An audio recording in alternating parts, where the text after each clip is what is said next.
మీ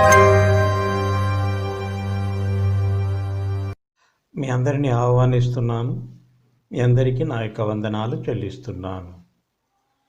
ఈ ప్రకటన గ్రంథంలో ఉన్నటువంటి 7 సంఘాల గురించి మనము ధ్యానించుస్తున్నాము. ఇందులో ఉన్నటువంటి సంఘాలు ఇంతకుముందు మనం ధ్యానించి ఉన్నాం. ఒక 5 సంఘాల గురించి ఇంతకుముందు ధ్యానించి ఉన్నాము. లవోదికయ సంఘము కూడా ధ్యానించి ఉన్నాం. లవోదికయ సంఘముల యొక్క మర్మములను ధ్యానించి ఉన్నాము. అన్ని సంఘముల యొక్క మర్మములు ధ్యానించి ఉన్నాము. ఫిలదెల్ఫియా సంఘము ఇప్పుడు మనం ధ్యానించుదాం. ఈ యొక్క ఫిలదెల్ఫియా లవోదికయ యొక్క పూర్ణ వివరములు రహస్యములు కూడా ఇంతకుముందు ధ్యానించి ఉన్నాము. మీరు ఈ యొక్క mouth of God channel watch చేసేటట్టయితే సబ్స్క్రైబ్ చేసుకుంటే ఆ యొక్క లవోదికయ సంఘము చివరి సంఘము యొక్క డీటెయిల్స్ మీకు అక్కడ దొరుకుతుంది. ఆ యొక్క లవోదికయ సంఘములో ఒక మర్మము చెప్పలేదు. ఆ యొక్క మర్మాన్ని ఈ దినమున లవోదికయ సంఘములో ఉన్నటువంటి ఆ యొక్క చివరి మరొక మర్మమును కూడా మనం ఈ దినమున ధ్యానించుదాం. ఈ మందిరాలలో ఉన్నటువంటి రహస్యములలో దేవుని యొక్క రాకడ ఉన్నది అని చెప్పి ఇంతకుముందు చెప్పాను. దేవుని యొక్క రాకడ గురించి చెప్పబడి ఉన్నది, రాయబడి ఉన్నది అని ఇంతకుముందు చెప్పి ఉన్నాను. ఈ దేవుని యొక్క రాకడ ఎప్పుడు అన్నది తెలుసుకోవాలి అంటే ఈ 7 సంఘాలను మీరు ఈ మౌత్ ఆఫ్ గాడ్ ఛానల్ను వాచ్ చేయండి. దేవుని యొక్క రాకడ ఎప్పుడు అన్నది ఈ యొక్క సంఘములు బయలుపరుస్తుంది. ఈ యొక్క 7 సంఘములు మాత్రమే దేవుని యొక్క రాకడ ఎప్పుడు అన్నది బయలుపరచటం లేదు. ఇంకా అనేక వాక్యాలు, విషయాలు, మర్మాలు, రహస్యములు దేవుని యొక్క రాకడ ఎప్పుడు అన్నది చాలా స్పష్టంగా చెప్పబడి ఉన్నది. ఒకవేళ మీరు ప్రశ్నించవచ్చు, దేవుని యొక్క రాకడ, ఆ యొక్క రహస్య రాకడ ఎప్పుడు ఉంటుందో నా తండ్రికి తప్ప ఇంకెవరికీ తెలియదు అని చెప్పి రాయబడి ఉన్నది కదా. మరి మీరు అంటున్నారు, ఆ వాక్యం ఆ విధంగా అంటుంటే మీరు రాయబడి ఉన్నది ఎప్పుడు అని రాయబడి ఉన్నది అని మీరు అంటున్నారు అని మీరు ఒకవేళ అడుగుతారు. రాయబడి ఉన్నది, అది ఖచ్చితంగా అది ద్వారా నేను 100% చెప్పకపోయినా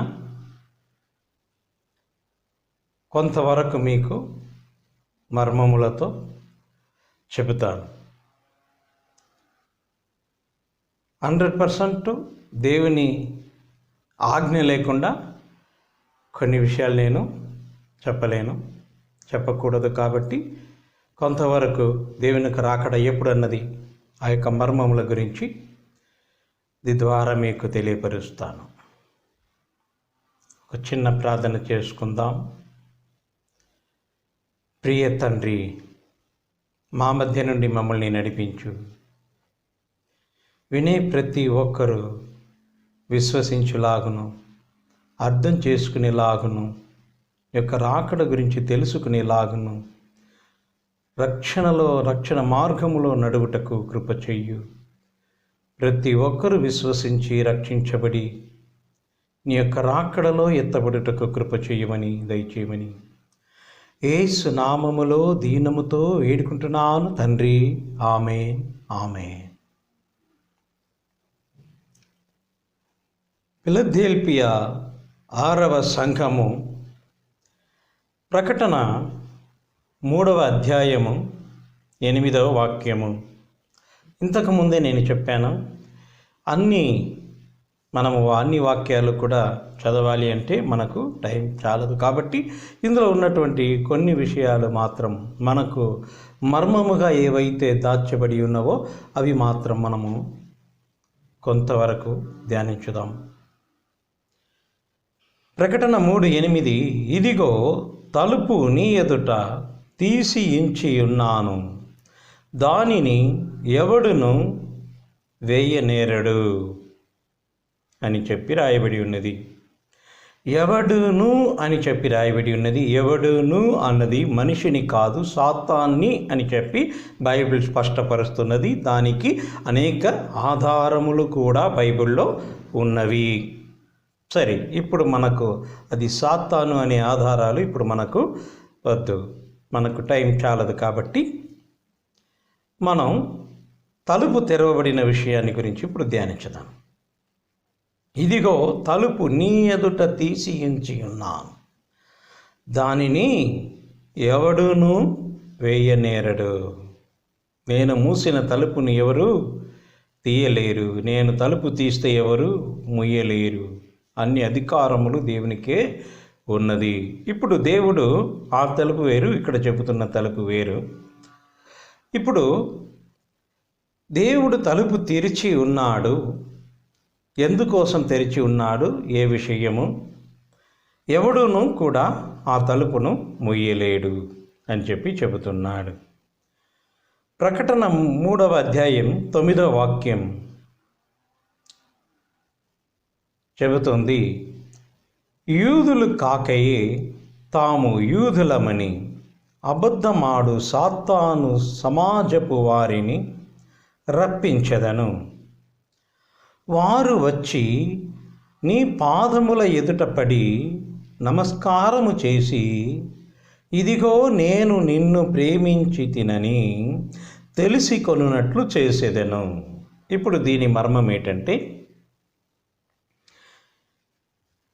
యూదులు కాదు కానీ యూదులు అని అంటున్నారంట.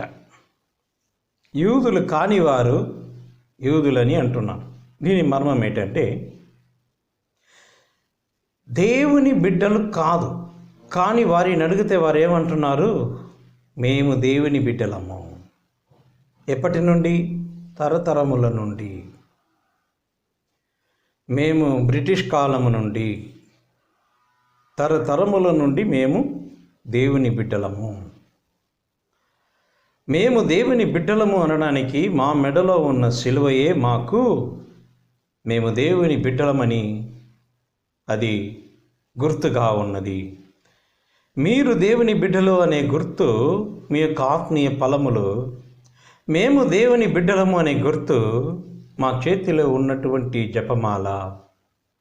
మేము దేవుని బిడ్డలము. మీరు దేవుని బిడ్డలు అని చెప్పుకుంటూ విగ్రహాలను నమస్కరించరు. మేము దేవుని బిడ్డలము, విగ్రహాలను నమస్కరిస్తాము, వాటికి బలిచ్చిన దానిని తింటాము, అన్నీ కూడా చేస్తాము. మేము దేవుని బిడ్డలము. మీరు బాప్తిస్మ పొందుకొని దేవుని బిడ్డలంటున్నారు. మేము బాప్తిస్మ చిమ్మరించి పాపము అని ఎరుగని సమయములో, వయసులో బాప్తిస్మ పొందుకొని మేము దేవుని బిడ్డలము అంటాము.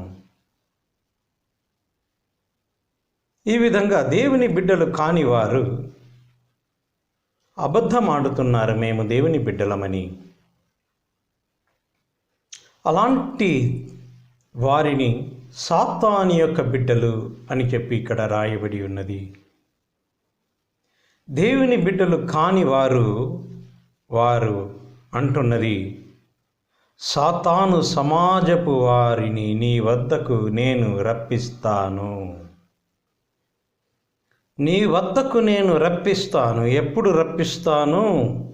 ఇదిగో ఈ చివరి కాలములో వారిని నీ వద్దకు రప్పించుకోవటం కోసము, వారిని నీ యొక్క మందలో చేర్చుకొనుట కోసము, వారిని మందలో చేర్చుట కోసము తలుపు తెరవబడి ఉంచి ఉన్నాను.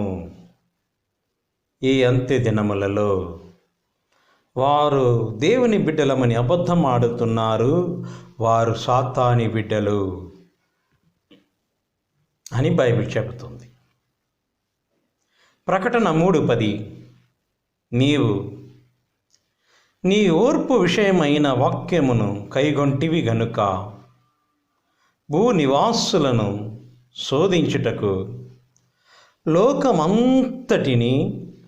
లోకమంతటి మీదికి రాబోవు శోధన కాలములో నేను నిన్ను కాపాడేదను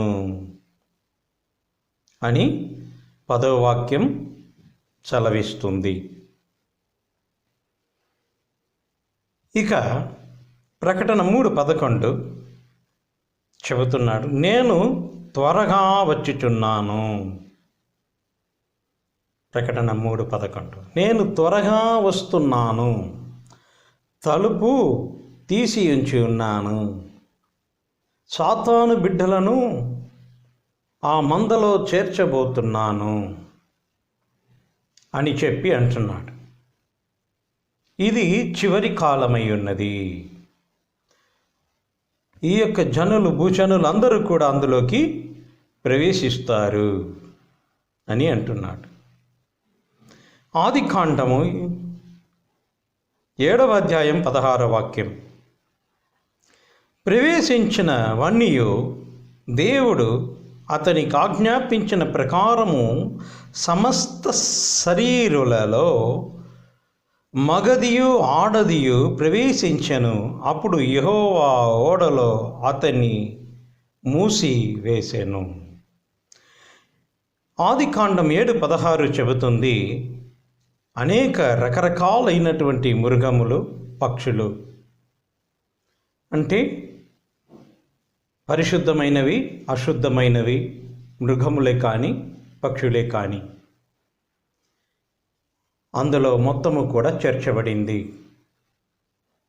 ఈ చివరి కాలములో లోకములో ఉన్నటువంటి అశుద్ధమైన మృగము వంటి వారు, అశుద్ధమైన పక్షుల వంటి వారు, జాతి అయిన వారు అందరూ కూడా ఈ చివరి కాల ఓడలో చేర్చబడుట కోసము ఈ ఓడ యొక్క ద్వారము ఇప్పుడు తెరవబడి ఉన్నది.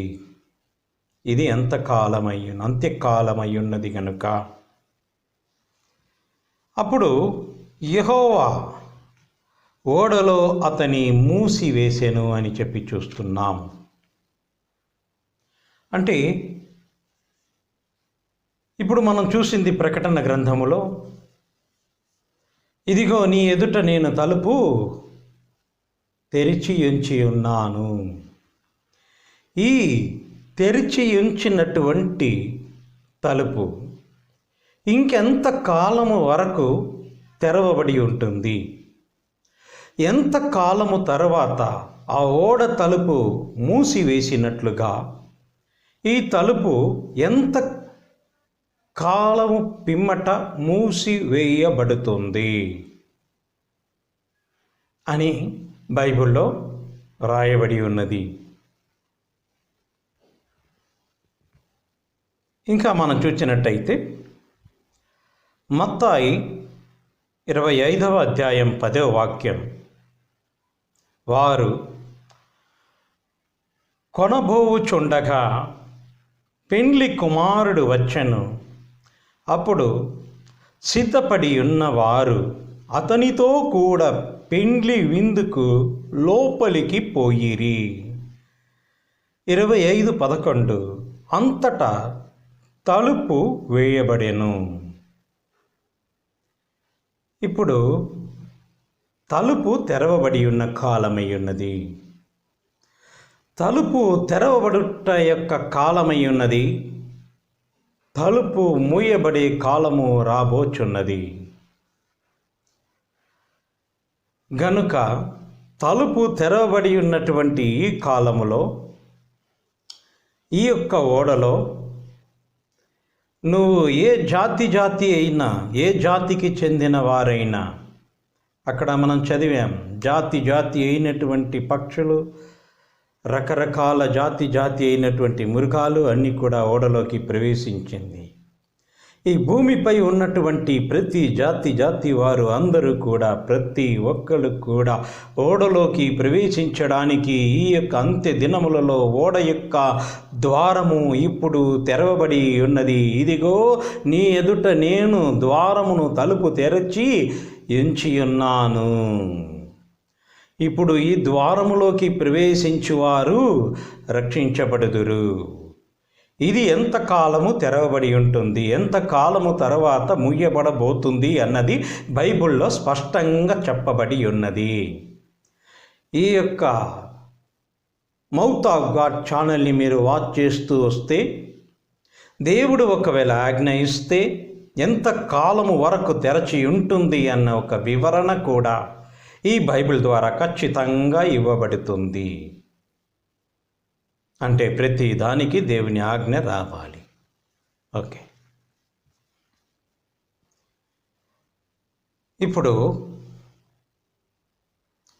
మనం ఇక్కడ మత్తాయి 13వ అధ్యాయం 30వ వాక్యం, కోత కాలము వరకు రెంటినీ కలిసి ఎదుగనీయుడి, కోత కాలమందు గురుగులను ముందుగా కూర్చి వాటిని కాల్చి వేయుటకు కట్టెలు కట్టి గోధుమలను నా కొట్టులో చేర్చి పెట్టుడని కోత గాండ్రలతో చెప్పుదున నేను. కొట్టులో చేర్చాలి, గోధుమలను కొట్టులో చేర్చాలి. గోధుమలను కొట్టులో చేర్చే కాలంలో మనం ఉన్నాము. గోధుమలను కొట్టులో చేర్చడానికి ఇప్పుడు ద్వారము తెరవబడి ఉన్నది. ద్వారము ఎందుకు తెరవబడి ఉన్నది ఇప్పుడు అర్థమవుతుంది కదా. కొట్టులో చేర్చబడే సమయములో ఉన్నాము. ఈ ధాన్యములన్నీ కూడా కొట్టులో చేర్చబడాలి. అందుకోసము 6వ సంఘము వచ్చినప్పుడు ద్వారము తెరవబడి ఉన్నది. ఇది యొక్క 6వ సంఘము మన కాలములోని అతి త్వరలోని ఈ యొక్క గోధుమలన్నీ కూడా ప్రతి జాతి అయినటువంటి మృగములు, ప్రతి జాతి అయినటువంటి పక్షులు అన్నీ కూడా ఈ యొక్క కొట్టులో చేర్చబడే యొక్క కాలము మన కాలమే. మన కాలములోనే ఈ యొక్క గోధుమలు కొట్టులో చేర్చబడబోతుంది. అతి త్వరలో ఇది జరగబోతుంది అని చెప్పి బైబిల్లో స్పష్టంగా రాయబడి ఉన్నది. జకర్యా 8వ అధ్యాయం 21వ వాక్యం, ఒక పట్టణపు వారు మరి యొక్క పట్టణపు వారి వద్దకు వచ్చి ఆలస్యము చేయక యెహోవా శాంతి పరచుటకును సైన్యములకు అధిపతియగు యెహోవాను వెతుకుటకును మనము పోదాము రండి అని చెప్పగా వారు మేమును వత్తుమందురు. అంటే ఈ యొక్క అంత్య దినములలో ఈ యొక్క ప్రతి ఒక్క జనములు, ప్రతి ఒక్క దేశము వారు అని చెప్పి ఇక్కడ మనము చూస్తున్నాము. ఒక పట్టణం వారు మరి యొక్క పట్టణం వారి వద్దకు వెళ్ళి ఆలస్యము చేయకుండా యెహోవా దగ్గరికి వచ్చెదరు అని చెప్పి మనం ఇక్కడ స్పష్టంగా చూస్తున్నామన్నమాట. ఇంకా జకర్యా 8:22, అనేక జనములు బలము గల జనులను యెరూషలేములో సైన్యములకు అధిపతియగు యెహోవాను వెతకుటకు యెహోవాను శాంతిపరచుటనకు వత్తురు. 23వ వాక్యము, సైన్యములకు అధిపతియగు యెహోవా సెలవిచ్చినదేమనగా ఆ దినములలో ఆయా భాషలు, ఆ జాతివారు అని ఇంతకుముందు చెప్పాను. అదే ఇక్కడ చెబుతున్నది. ఆయా జాతివారు అన్నదే ఇప్పుడు ఇక్కడ అదే దాని యొక్క కార్యం ఇక్కడ చెప్పబడుతుంది. ఆయా భాషలు మాట్లాడు అన్యజనులలో, ఇంతకుముందు చెప్పాను. ఆదికాండం 7వ అధ్యాయం 16-17, ఆయా జాతి మృగములు, ఆయా జాతి పక్షులని చెప్పాను. అది ఇక్కడ చెప్పబడుతుంది. ఆయా భాషలు మాట్లాడు అన్య జనులలో 10 మందిని చెంగు పట్టుకుని, చెంగు అంటే వస్త్రముల ఓరములో ఉన్నటువంటి చెంగు, దేవుని బిడ్డలకు కలిగిన భారము, దేశము పట్ల కలిగి ఉన్నటువంటి భారమును గుర్తిస్తుంది ఈ చెంగు అని బైబిల్లోనే రాయబడి ఉన్నది. సరే, చెంగును పట్టుకుని దేవుడు మీకు తోడుగా ఉన్నాడను సంగతి మాకు వినబడినది గనుక మేము మీతో కూడా వత్తుమని చెప్పుదురు. ఆయా అన్య జనులు, ఆయా దేశము వారు, ఆయా భాషలు వారు, ఆయా జాతి వారు, అన్య జనులందరూ కూడా దేవునిలోకి, ఈ కొట్టులోకి చేర్చబడుటకు వత్తురు,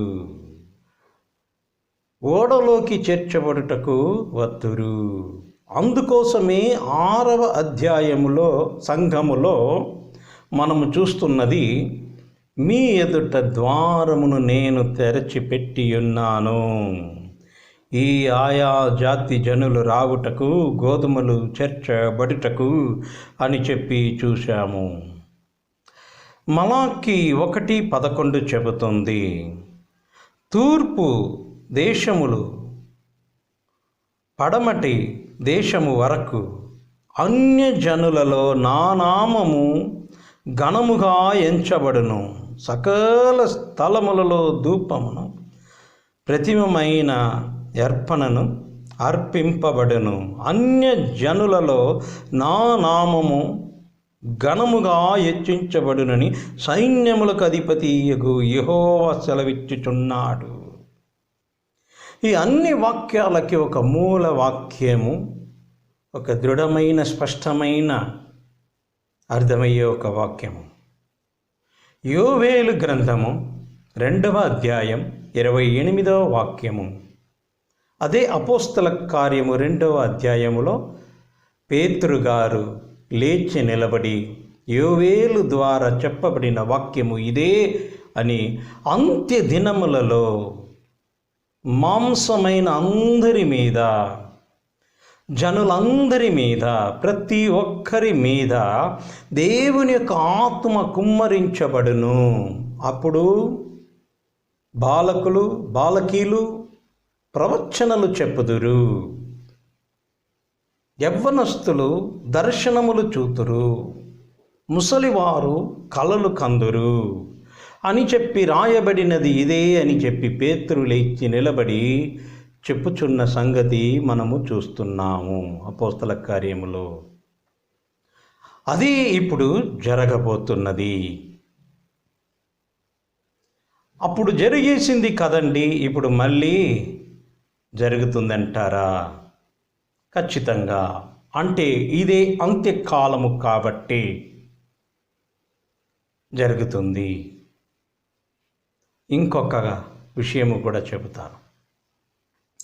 అపోస్తల కార్యములో అప్పుడు ఆత్మ కుమ్మరించబడినప్పటి నుండి ప్రకటన వరకు ఆ యోవేలు 2:8 నెరవేరిందా? చిన్న పిల్లలు ప్రవచనలు చెప్పిరని ఎక్కడన్నా రాయబడి ఉన్నదా? లేదే, అప్పుడు జరగలేదే. యవ్వనస్తులందరూ దర్శనములు చూతురు, అది జరిగిందని రాయబడి ఉన్నదా? లేదే, అది జరగలేదే. అప్పుడు జరిగిందేంటి? ఆత్మ వలన అనేక వేల జనాలు, అనేక వేల మంది పరిశుద్ధాత్మను పొందిరి, అన్య భాషలు మాట్లాడిరి, అద్భుత అతిశయాలు పొందిరి, చనిపోయిన వారు లేచిరి. ఇంతవరకే జరిగింది, అంతకన్నా ఎక్కువ జరగలేదు. అభిషేకము పొందిరి, అన్య భాషలు మాట్లాడిరి, వ్యాధులు తొలగించబడి మరణించిన వారు లేచిరి. కానీ ఇప్పుడు రాబోయేది అంతటితో ఆగేది కాదు. ఇప్పుడు రాబోయేది దేవదూతులైనా కూడా చూడని కార్యములు జరగబోతున్నది అని దేవదూతులే అంటున్నారు. అది కూడా రాయబడి ఉన్నది.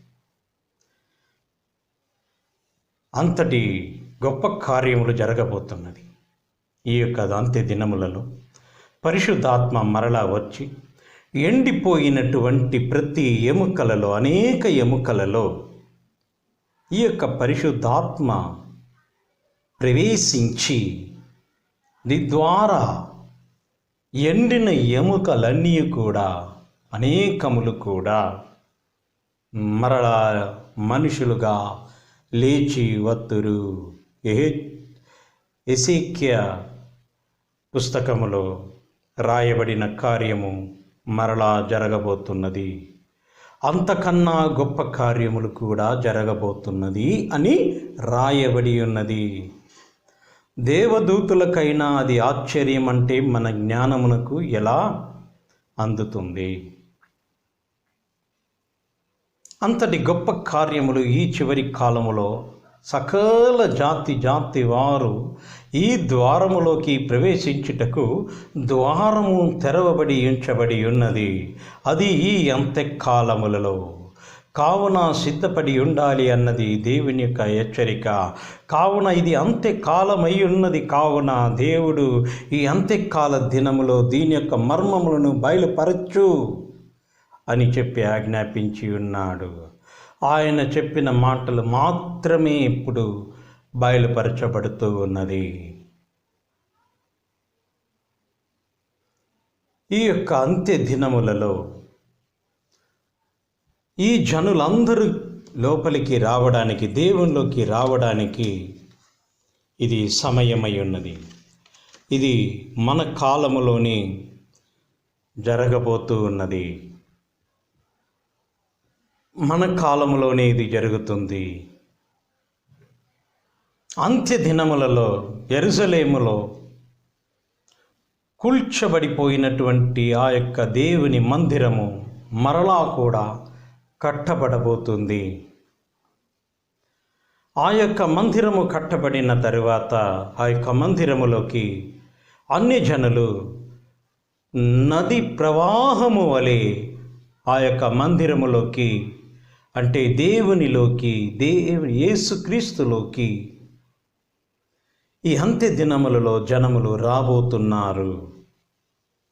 అందుకోసమే ఈ యొక్క ద్వారము తెరవబడి ఉన్నది అని చెప్పి బైబిల్ స్పష్టపరుస్తున్నదన్నమాట. ఇంకా మనం చూస్తే, ఇంతకుముందు మనం చూసాము, భూజనులందరికీ కూడా శోధనలు, వేదనలు అని చెప్పి మనము చూసాము. ఈ యొక్క శోధనలు, వేదనలు భూజనులందరికీ కలుగుతుంది. అయినను నువ్వు నా యొక్క వాక్యములను చేపట్టి నడిచితివి కాబట్టి నేను ఆ యొక్క శోధన కాలములో నేను నిన్ను కాపాడేదను. శోధన కాలములో ఇంతకుముందు నేను చెప్పాను, ఈ యొక్క 7 మందిరాలు కూడా ఒకే కాలములో ఉన్నటువంటి మందిరాలు కాదు. ఇంకొక విషయం ఖచ్చితంగా ప్రతి ఒక్కరూ తెలుసుకోవాల్సిన విషయం ఏంటంటే, ఈ ప్రకటన గ్రంథము ముగిసిన వాటిని రాయలేదు.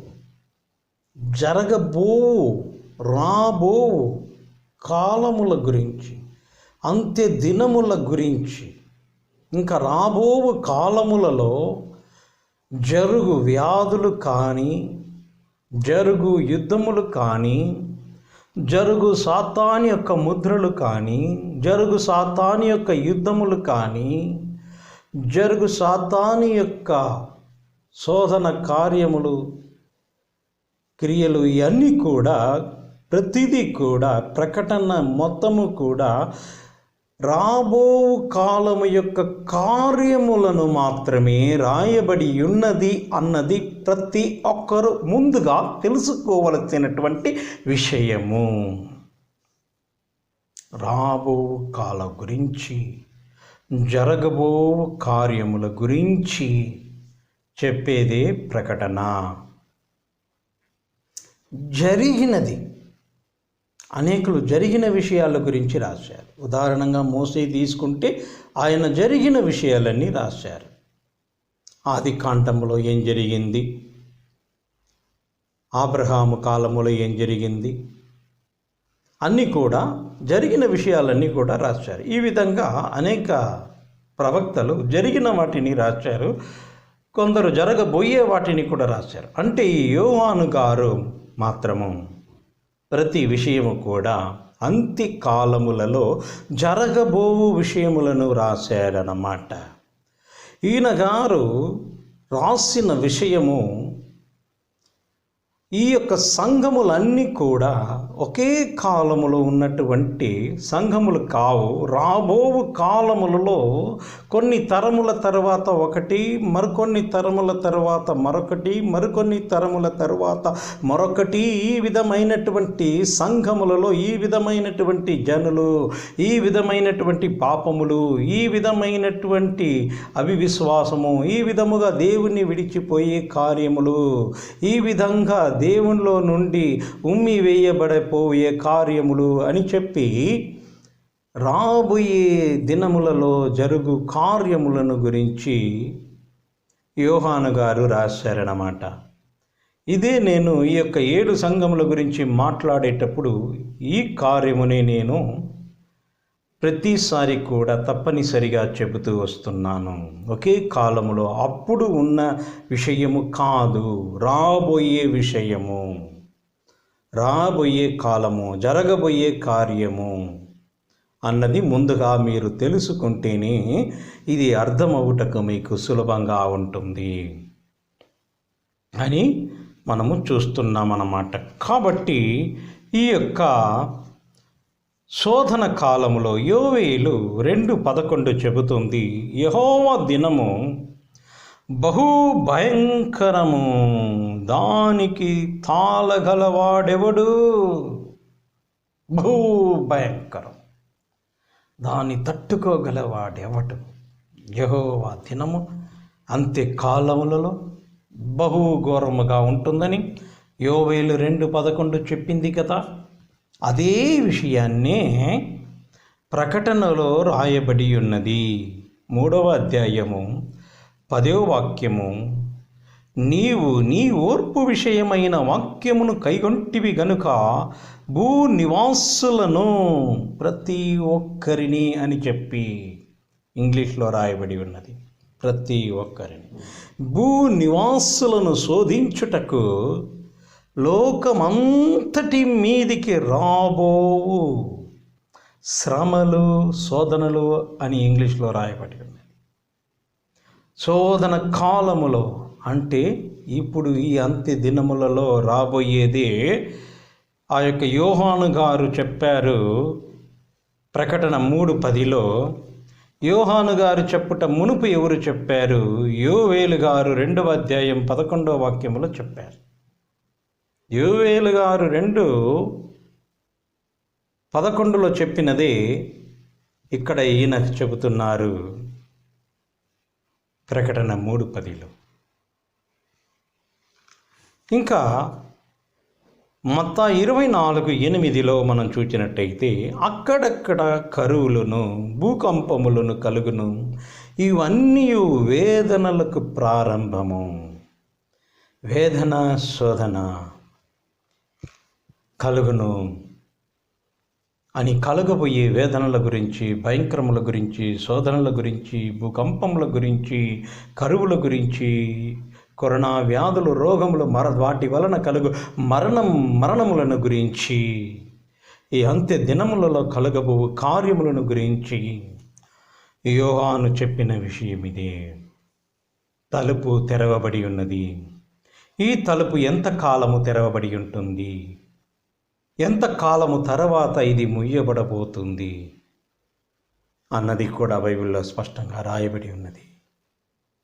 తలుపు మూయబడితే ఏం జరుగుతుంది? తలుపు మూయబడితే ఏం జరుగుతుంది? ఆ యొక్క మత్తయి 25వ అధ్యాయములో మనం చూసాము 11వ వాక్యము, అంతటా తలుపు వేయబడెను, వారి వచ్చి బతిమిలాడిరి, ఆయనను తెరవకపోయెను. మూయబడిన తర్వాత తెరవబడదు. అదే మనము చూసాము. ఆదికాండము 7వ అధ్యాయం 17వ వాక్యం. ఆ జల ప్రవాహము 40 దినములు భూమి మీద నుండగా జలములు విస్తరించి ఓడను తేల చేసినందున అది భూమి మీద నుండి పైకి లేచెను. మూతబడుతుంది ముందు, రెండవది భూమి మీద నుండి సంఘము పైకి లేచును, తేలబడును అని నేను చెప్పట్లేదు. ఆదికాండము 7:17 చెబుతుంది, మూతబడిన పిమ్మట లేపబడును అని స్పష్టపరుస్తుంది బైబిల్. మూతబడేది ఈ యొక్క 6వ సంఘము, ఫిలదెల్ఫియా సంఘం. తెరవబడి ఉన్నటువంటి సంఘము 6వ సంఘము. మూతబడే కాలము 7వ సంఘము. మనము జీవిస్తున్నది, మన కాలములో జరగబోచున్నది ఈ 6వ సంఘం. మన కంటి ఎదుటనే అతి త్వరలో జరగబోయేది ఈ యొక్క 6వ ఫిలదెల్ఫియా కాలములో ఉన్నాము. ఫిలదెల్ఫియా సంఘ కాలములో ఉన్నాము. తలుపు తెరవబడిన కాలములో ఉన్నాము. మన కాలములోనే ఈ యొక్క గోధుమలు కొట్టులో చేర్చబడుతుంది. ప్రతి ఒక్కరి మీద పరిశుద్ధాత్మ కుమ్మరించబడబోతుంది. అందుకోసమే సంఘములో ఉన్నటువంటి పిచ్చి మొక్కలు పెరికివేయబడుతున్నది. లోకములో ఉన్నటువంటి పిచ్చి మొక్కలు పెరికివేయబడుతున్నది, శుద్ధీకరించబడుతుంది. లోకము, సంఘము, అది సేవకులు కావచ్చు, దేవుని బిడ్డలు కావచ్చు, లోకస్తులు కావచ్చు, ప్రతి ఒక్కరికి ఇప్పుడు శుద్ధీకరణ జరుగుతుంది. ఈ యొక్క పరిశుద్ధాత్మ వచ్చి అందరి మీద అభిషేకించి గోధుమలన్నీ కూడా కొట్టులో చేర్చుకొనుటకు, ఓడలో చేర్చుకొనుటకు ద్వారము తెరవబడే కాలము మన కాలము. జరగబోయేది ఇప్పుడు ఈ యొక్క 6వ సంఘము, ఫిలదెల్ఫియా కాలము, ఫిలదెల్ఫియా సంఘము. ఇది మన కాలంలోనే జరగబోతుంది, మన కంటి ఎదురుగా జరగబోతుంది, అది త్వరలో జరగబోతుంది. ఇది జరిగిన తర్వాత 7వ సంఘము యొక్క మర్మములు, దాగి ఉన్న రహస్యములు అన్నీ కూడా చాలా వివరముగా నేను చెప్పి ఉన్నాను. ఆ యొక్క ఉమ్మి వేయబడుట గురించి కానీ, ఆ యొక్క ద్వారము వద్ద నిలబడి తలుపు తట్టుట యొక్క విషయము కానీ, దేవుని పక్కన కూర్చుండే విషయములు రాయబడి ఉన్నది. దేవుని పక్కన కూర్చుండే విషయము ఈ యొక్క లవోదికీయ సంఘములో రాయబడి ఉన్నది. అది కూడా వివరంగా చెప్పాను. అది ఈ యొక్క అంత్య దినములలో దేవుని బిడ్డలు రక్తసాక్షులుగా మరణించబోతున్నారు, దేవుని కోసము మరణించబోతున్నారు అని కూడా చెప్పాను.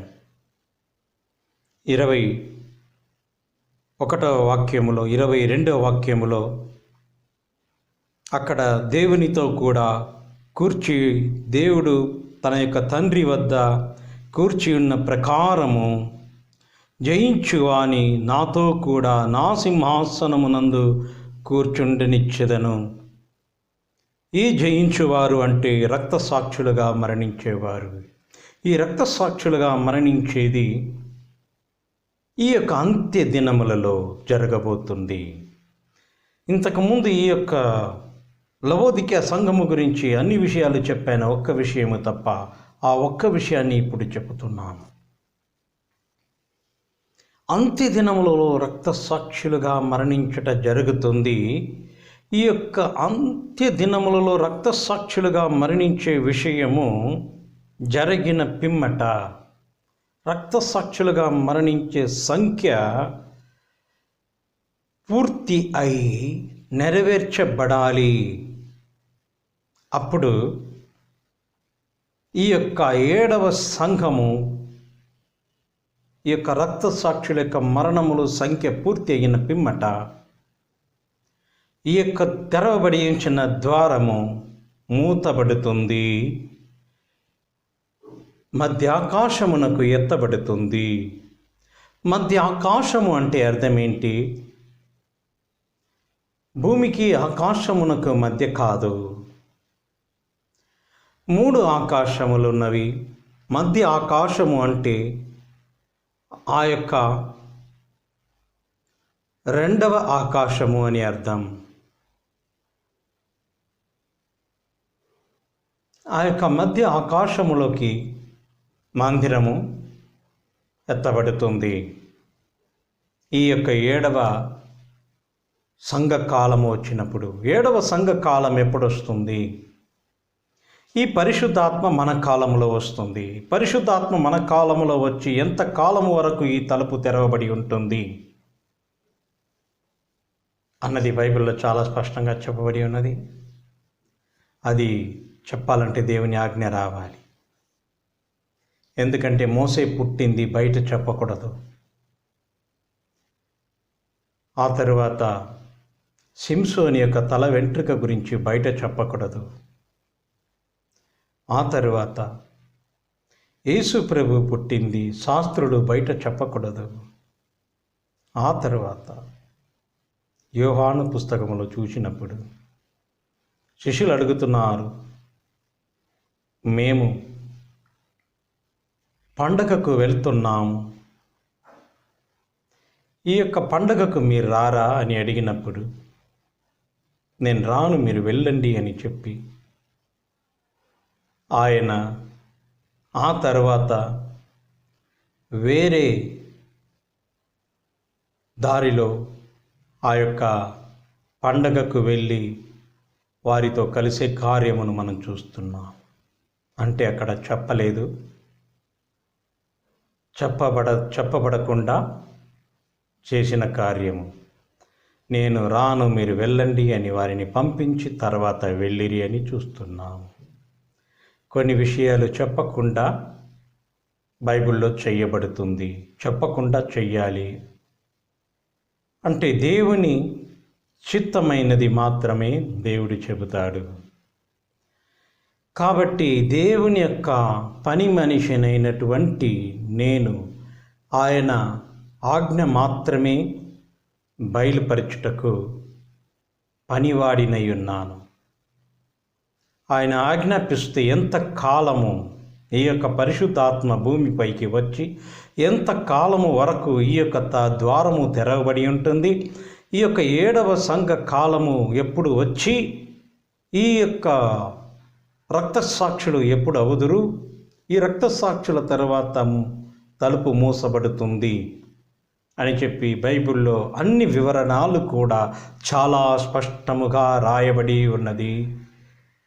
ఈ అంత్య దినములలో మనందరము కూడా దేవునికి భయభక్తిగా విశ్వాసముతో లోబడి పరలోకమునకు మనము ఎత్తబడి చివరి అంత్యకాలములలో మనం జీవిస్తున్నాము. కాబట్టి అందరూ కూడా ఓడలో ప్రవేశించుటకు దేవుడు ఈ యొక్క కాలంలో ద్వారా ఆహ్వానిస్తున్నాడు.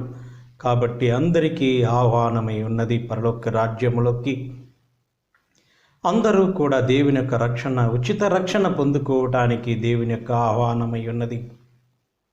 అందరూ కూడా మారు మనసు పొందుడి, నిజమైన దేవునిలోకి వచ్చి రక్షణ పొందుడి. ప్రతిదీ దేవుడని నమ్ముకోకుండా నిజమైన దేవుణ్ణి వెతుకుడి, తెలుసుకొనుడి. ప్రార్థించుకుందాం. పరలోకములో ఉన్న మా ప్రేమ కలిగిన తండ్రి, మీ కుమారుడైన యేసుక్రీస్తు నామములో మీ పాదాలకి స్తోత్రం వందనములు కృతజ్ఞతలు చెల్లిస్తున్నాము. మా మధ్యలో ఉండి నడిపించిన పరిశుద్ధాత్ముడా నీకే మహిమ కలుగును గాక. నీ నామమే హెచ్చించబడును గాక. విన్న ప్రతి ఒక్కరూ అనేక మర్మాలు తెలుసుకోవడానికి దయచేయి. ఇంకా ఇంకా అనేక అత్యధికమైన రహస్యములను, మర్మములను, నీ యొక్క రాకడ ఏ కాలములో ఉన్నది అన్నది, నీ యొక్క రాకడ గురించి తెలుసుకొనుటకు, రక్షించబడుటకు, భూజనులందరినీ రక్షించాలని యేసు నామములో దీనముతో వేడుకుంటున్నాను తండ్రి. ఆమేన్, ఆమేన్. మీ అందరికీ వందనాలు చెల్లిస్తున్నాను.